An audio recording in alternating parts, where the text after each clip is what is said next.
Republic media ನೆಟ್ವರ್ಕ್ನ ಮುಖ್ಯಸ್ಥರಾದ ಅರ್ನಬ್ ಗೋಸ್ವಾಮಿ ಅವರ ವಿರುದ್ಧ ದಾಖಲಾಗಿದ್ದ ಕೇಸ್ ಹೈಕೋರ್ಟ್ನ ಏಕಸದಸ್ಯ ಪೀಠ ಇವತ್ತು ವಿಚಾರಣೆಗೆ ಕೈಗೆತ್ತಿಕೊಂಡಿತ್ತು. ತನಿಖೆ ನಡೆಸೋದಕ್ಕೆ ತಡೆಯಾಜ್ಞೆಯನ್ನ ನೀಡಿ ಹೈಕೋರ್ಟ್ ಆದೇಶವನ್ನ ಹೊರಡಿಸಿದೆ. ರಾಜ್ಯ ಕಾಂಗ್ರೆಸ್ ಪಾಳೆಯದಿಂದ ಐಟಿ ಸೆಲ್ನಿಂದ ಕೇಸ್ ದಾಖಲು ಮಾಡುವ ಪ್ರಯತ್ನ ಮಾಡಲಾಗಿತ್ತು. ಈಗಷ್ಟೇ ರಿಪಬ್ಲಿಕ್ ಮೀಡಿಯಾ ನೆಟ್ವರ್ಕ್ನ ಪರವಾಗಿ ವಾದ ಮಂಡಿಸಿದ ಅರುಣ್ ಶಾಮ್ ಅವರು ನಮ್ಮ ಜೊತೆ ಮಾತನಾಡ್ತಾ ಇದ್ರು.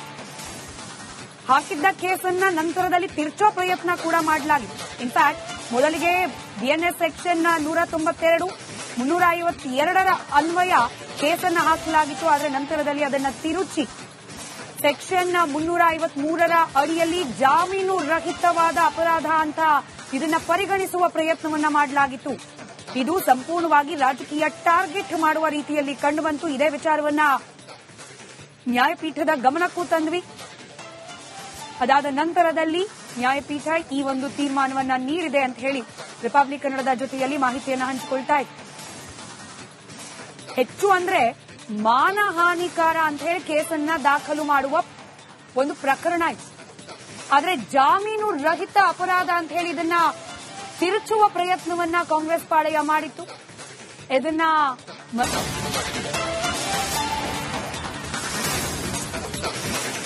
ರಿಪಬ್ಲಿಕ್ ಮೀಡಿಯಾ ನೆಟ್ವರ್ಕ್ನ ಮುಖ್ಯಸ್ಥರಾದ ಅರ್ನಬ್ ಗೋಸ್ವಾಮಿ ಅವರ ವಿರುದ್ಧ ದಾಖಲಾಗಿದ್ದ ಕೇಸ್ ಹೈಕೋರ್ಟ್ನ ಏಕಸದಸ್ಯ ಪೀಠ ಇವತ್ತು ವಿಚಾರಣೆಗೆ ಕೈಗೆತ್ತಿಕೊಂಡಿತ್ತು.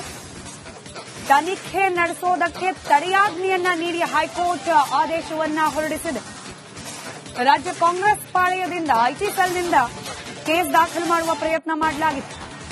ಈಗಷ್ಟೇ ರಿಪಬ್ಲಿಕ್ ಮೀಡಿಯಾ ನೆಟ್ವರ್ಕ್ನ ಪರವಾಗಿ ವಾದ ಮಂಡಿಸಿದ ಅರುಣ್ ಶಾಮ್ ಅವರು ನಮ್ಮ ಜೊತೆ ಮಾತನಾಡ್ತಾ ಇದ್ರು. ಹಾಕಿದ್ದ ಕೇಸನ್ನ ನಂತರದಲ್ಲಿ ತಿರುಚೋ ಪ್ರಯತ್ನ ಕೂಡ ಮಾಡಲಾಗಿತ್ತು. ಇನ್ಫ್ಯಾಕ್ಟ್ ಮೊದಲಿಗೆ ಬಿಎನ್ಎಸ್ ಸೆಕ್ಷನ್ 192, 352 ಅನ್ವಯ ಕೇಸನ್ನ ಹಾಕಲಾಗಿತ್ತು. ಆದರೆ ನಂತರದಲ್ಲಿ ಅದನ್ನ ತಿರುಚಿ ಸೆಕ್ಷನ್ 353 ಅಡಿಯಲ್ಲಿ ಜಾಮೀನು ರಹಿತವಾದ ಅಪರಾಧ ಅಂತ ಇದನ್ನ ಪರಿಗಣಿಸುವ ಪ್ರಯತ್ನವನ್ನ ಮಾಡಲಾಗಿತ್ತು. ಇದು ಸಂಪೂರ್ಣವಾಗಿ ರಾಜಕೀಯ ಟಾರ್ಗೆಟ್ ಮಾಡುವ ರೀತಿಯಲ್ಲಿ ಕಂಡುಬಂತು. ಇದೇ ವಿಚಾರವನ್ನ ನ್ಯಾಯಪೀಠದ ಗಮನಕ್ಕೂ ತಂದ್ವಿ. ಅದಾದ ನಂತರದಲ್ಲಿ ನ್ಯಾಯಪೀಠ ಈ ಒಂದು ತೀರ್ಮಾನವನ್ನ ನೀಡಿದೆ ಅಂತ ಹೇಳಿ ರಿಪಬ್ಲಿಕ್ ಕನ್ನಡದ ಜೊತೆಯಲ್ಲಿ ಮಾಹಿತಿಯನ್ನು ಹಂಚಿಕೊಳ್ತಾ ಇತ್ತು. ಹೆಚ್ಚು ಅಂದ್ರೆ ಮಾನಹಾನಿಕಾರ ಅಂತ ಹೇಳಿ ಕೇಸನ್ನ ದಾಖಲು ಮಾಡುವ ಒಂದು ಪ್ರಕರಣ ಇತ್ತು. ಆದ್ರೆ ಜಾಮೀನು ರಹಿತ ಅಪರಾಧ ಅಂತ ಹೇಳಿ ಇದನ್ನ ತಿರುಚುವ ಪ್ರಯತ್ನವನ್ನ ಕಾಂಗ್ರೆಸ್ ಪಾಳೆಯ ಮಾಡಿತ್ತು. ಇದನ್ನ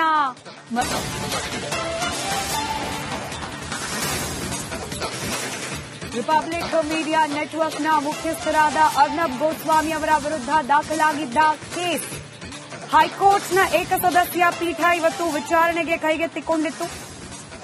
ತನಿಖೆ ನಡೆಸೋದಕ್ಕೆ ತಡೆಯಾಜ್ಞೆಯನ್ನ ನೀಡಿ ಹೈಕೋರ್ಟ್ ಆದೇಶವನ್ನ ಹೊರಡಿಸಿದೆ. ರಾಜ್ಯ ಕಾಂಗ್ರೆಸ್ ಪಾಳೆಯದಿಂದ ಐಟಿ ಸೆಲ್ನಿಂದ ಕೇಸ್ ದಾಖಲು ಮಾಡುವ ಪ್ರಯತ್ನ ಮಾಡಲಾಗಿತ್ತು. ಈಗಷ್ಟೇ ರಿಪಬ್ಲಿಕ್ ಮೀಡಿಯಾ ನೆಟ್ವರ್ಕ್ನ ಪರವಾಗಿ ವಾದ ಮಂಡಿಸಿದ ಅರುಣ್ ಶಾಮ್ ಅವರು ನಮ್ಮ ಜೊತೆ ಮಾತನಾಡ್ತಾ ಇದ್ರು.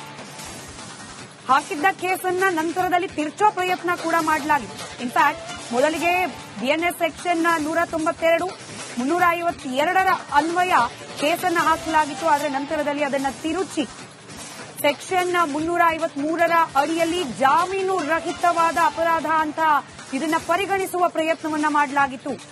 ಇದು ಸಂಪೂರ್ಣವಾಗಿ ರಾಜಕೀಯ ಟಾರ್ಗೆಟ್ ಮಾಡುವ ರೀತಿಯಲ್ಲಿ ಕಂಡುಬಂತು. ಇದೇ ವಿಚಾರವನ್ನ ನ್ಯಾಯಪೀಠದ ಗಮನಕ್ಕೂ ತಂದ್ವಿ. ಅದಾದ ನಂತರದಲ್ಲಿ ನ್ಯಾಯಪೀಠ ಈ ಒಂದು ತೀರ್ಮಾನವನ್ನ ನೀಡಿದೆ ಅಂತ ಹೇಳಿ ರಿಪಬ್ಲಿಕ್ ಕನ್ನಡದ ಜೊತೆಯಲ್ಲಿ ಮಾಹಿತಿಯನ್ನು ಹಂಚಿಕೊಳ್ತಾ ಇತ್ತು.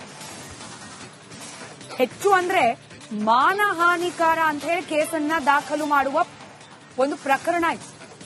ಆದ್ರೆ ಜಾಮೀನು ರಹಿತ ಅಪರಾಧ ಅಂತ ಹೇಳಿ ಇದನ್ನ ತಿರುಚುವ ಪ್ರಯತ್ನವನ್ನ ಕಾಂಗ್ರೆಸ್ ಪಾಳೆಯ ಮಾಡಿತ್ತು. ಇದನ್ನ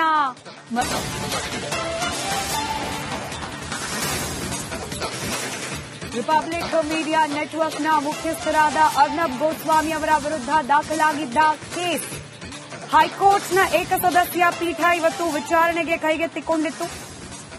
ತನಿಖೆ ನಡೆಸೋದಕ್ಕೆ ತಡೆಯಾಜ್ಞೆಯನ್ನ ನೀಡಿ ಹೈಕೋರ್ಟ್ ಆದೇಶವನ್ನ ಹೊರಡಿಸಿದೆ. ರಾಜ್ಯ ಕಾಂಗ್ರೆಸ್ ಪಾಳೆಯದಿಂದ ಐಟಿ ಸೆಲ್ನಿಂದ ಕೇಸ್ ದಾಖಲು ಮಾಡುವ ಪ್ರಯತ್ನ ಮಾಡಲಾಗಿತ್ತು.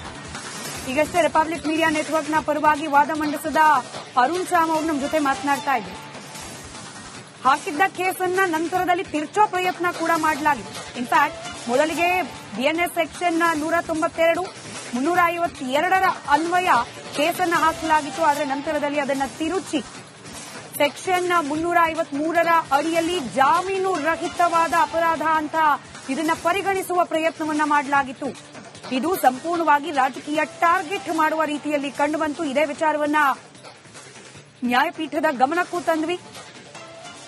ಅದಾದ ನಂತರದಲ್ಲಿ ನ್ಯಾಯಪೀಠ ಈ ಒಂದು ತೀರ್ಮಾನವನ್ನ ನೀಡಿದೆ ಅಂತ ಹೇಳಿ ರಿಪಬ್ಲಿಕ್ ಕನ್ನಡದ ಜೊತೆಯಲ್ಲಿ ಮಾಹಿತಿಯನ್ನು ಹಂಚಿಕೊಳ್ತಾ ಇದೆ. ಹೆಚ್ಚು ಅಂದ್ರೆ ಮಾನಹಾನಿಕಾರ ಅಂತ ಹೇಳಿ ಕೇಸನ್ನ ದಾಖಲು ಮಾಡುವ ಒಂದು ಪ್ರಕರಣ ಇದೆ.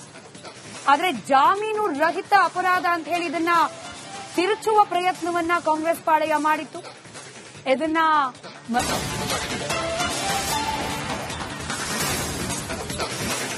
ರಿಪಬ್ಲಿಕ್ ಮೀಡಿಯಾ ನೆಟ್ವರ್ಕ್ನ ಮುಖ್ಯಸ್ಥರಾದ ಅರ್ನಬ್ ಗೋಸ್ವಾಮಿ ಅವರ ವಿರುದ್ಧ ದಾಖಲಾಗಿದ್ದ ಕೇಸ್ ಹೈಕೋರ್ಟ್ನ ಏಕಸದಸ್ಯ ಪೀಠ ಇವತ್ತು ವಿಚಾರಣೆಗೆ ಕೈಗೆತ್ತಿಕೊಂಡಿತ್ತು. ತನಿಖೆ ನಡೆಸೋದಕ್ಕೆ ತಡೆಯಾಜ್ಞೆಯನ್ನ ನೀಡಿ ಹೈಕೋರ್ಟ್ ಆದೇಶವನ್ನ ಹೊರಡಿಸಿದೆ.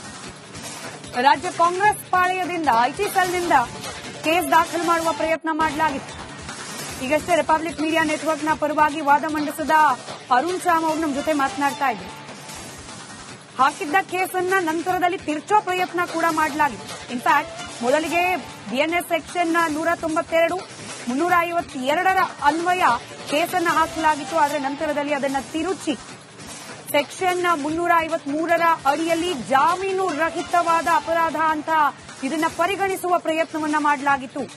ಇದು ಸಂಪೂರ್ಣವಾಗಿ ರಾಜಕೀಯ ಟಾರ್ಗೆಟ್ ಮಾಡುವ ರೀತಿಯಲ್ಲಿ ಕಂಡುಬಂತು. ಇದೇ ವಿಚಾರವನ್ನ ನ್ಯಾಯಪೀಠದ ಗಮನಕ್ಕೂ ತಂದ್ವಿ. ಅದಾದ ನಂತರದಲ್ಲಿ ನ್ಯಾಯಪೀಠ ಈ ಒಂದು ತೀರ್ಮಾನವನ್ನ ನೀಡಿದೆ ಅಂತ ಹೇಳಿ ರಿಪಬ್ಲಿಕ್ ಕನ್ನಡದ ಜೊತೆಯಲ್ಲಿ ಮಾಹಿತಿಯನ್ನು ಹಂಚಿಕೊಳ್ತಾ ಇದೆ. ಹೆಚ್ಚು ಅಂದ್ರೆ ಮಾನಹಾನಿಕಾರ ಅಂತ ಹೇಳಿ ಕೇಸನ್ನ ದಾಖಲು ಮಾಡುವ ಒಂದು ಪ್ರಕರಣ ಇದೆ. ಆದ್ರೆ ಜಾಮೀನು ರಹಿತ ಅಪರಾಧ ಅಂತ ಹೇಳಿ ಇದನ್ನ ತಿರುಚುವ ಪ್ರಯತ್ನವನ್ನ ಕಾಂಗ್ರೆಸ್ ಪಾಳೆಯ ಮಾಡಿತ್ತು. ಇದನ್ನ